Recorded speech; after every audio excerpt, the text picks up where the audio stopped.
have some breaking news this morning. President Trump is threatening to invoke the Insurrection Act following another shooting involving a federal agent overnight in Minnesota. The president made that comment in a Truth Social post this morning. He said, quote, "If the corrupt politicians of Minnesota don't obey the law and stop the professional agitators and insurrectionists from attacking the patriots of ICE who are only trying to do their job, I will institute the Insurrection Act, which many presidents have done before me, and quickly put an end to the travesty that is taking place in that once great state," end quote. Now, the Insurrection Act allows the president to send military troops to an area in an effort to tamp down civil unrest. All right, our chief legal analyst, Khalif Rhodes, is joining us to break this down. Khalif, Trump has threatened this before in areas like Portland, Chicago, Los Angeles. Does he have legal authority to do it, and is this the right use of the insurrection? I'll take you to law school. My goal is to do that as quick as I can. Comatis Act is where I'd start. That says that it bars, and I emphasize bars, the federal use of military force in domestic law enforcement action. So you can't federalize troops to become police officers. That's the normal. However, there is an exception, and it's the Insurrection Act, started in 1807, codified in 10 U.S.C. law, and so that's there. That is an option, and it's pretty clear. You got three ways to get there, three significant roadmaps. The first is if the state requests it. The governor or the state general assembly can request it in any of these states. We recognize in Minnesota, it's the complete opposite. They're asking there if an insurrection or rebellion is overwhelming state resources, the president may deploy troops. Well, in Minnesota, they're saying the opposite, that the state is being overwhelmed by your presence, that it's $2 billion in 2 days is what they said in the most recent press conference is what it's costing because the troops are there currently. So they're not saying that the cost, well, their states are being overburdened by the insurrectionists. They're saying they're being overburdened by the federal troops that are currently already there. So then you can do it without consent of the state. And that's if there is an obstruction, if there is a rebellion, if there's violence, and it's impractical to enforce U.S. laws. I think that's one potential road, or the protection of constitutional rights. That's another road. So you got three pathways that you can go there. I think the first one is clearly closed because it's the opposite direction that traffic is going. But if you're looking for a way that the president can use the Insurrection Act, it's those two avenues. And I believe he can attempt to go that way. Okay, so part of what came out of Trump's post on Truth Social, it says, if the corrupt politicians of Minnesota don't obey the law and stop the professional agitators and insurrectionists.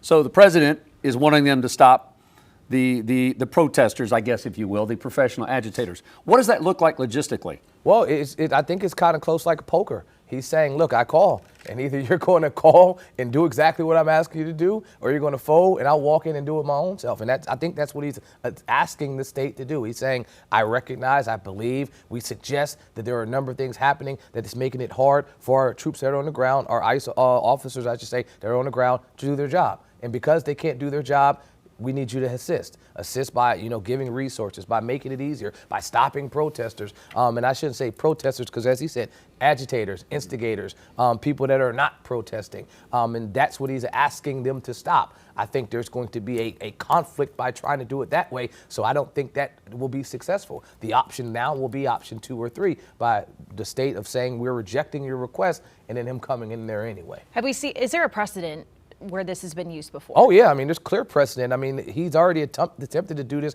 as Julian said, in California, in Illinois. Illinois sued, and I think they're probably the most successful at stopping him. The Federal Court of Appeals said that National Guard troops are legally justified or necessary under existing statute even before the Insurrection Act comes to play. But they questioned the deployment of federal troops under the manner that Trump was trying to do it. So then Trump v. Illinois went to the Supreme Court, and the court held that the president likely lacks statutory authority under 10 U.S.C. 12406. That's what he's attempting to do, to federalize National Guards for protest. A decision while directly not talking about the Insurrection Act, but that's exactly what's occurring. People are protesting. He's calling it insurrection. They're calling it protest. The courts have said you've lacked the substantial foundation to go that far. Okay, Khalif, so from law school, let's put on your judge's robe here. If you're looking at this, you see the attack on the ICE officer with the shovel as they're trying to carry out an operation. If you're seeing attacks on ICE, Is that enough there, Kazu? As you said, option 2, is that,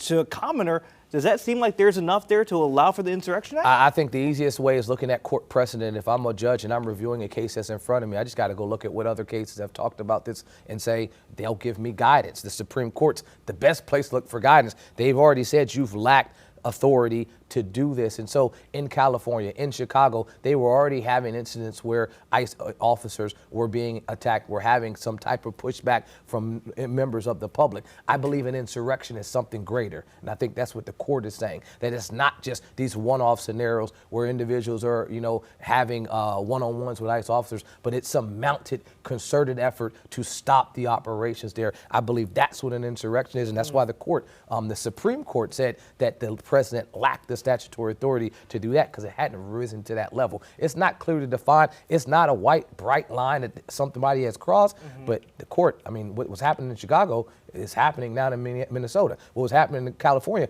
is happening in Minnesota. I don't think anything has changed in those scenarios. I haven't seen any concerted effort to circumvent and stop ICE officials from doing their job. And because of that, I don't think it's different in this case that already went in front of the Supreme Court.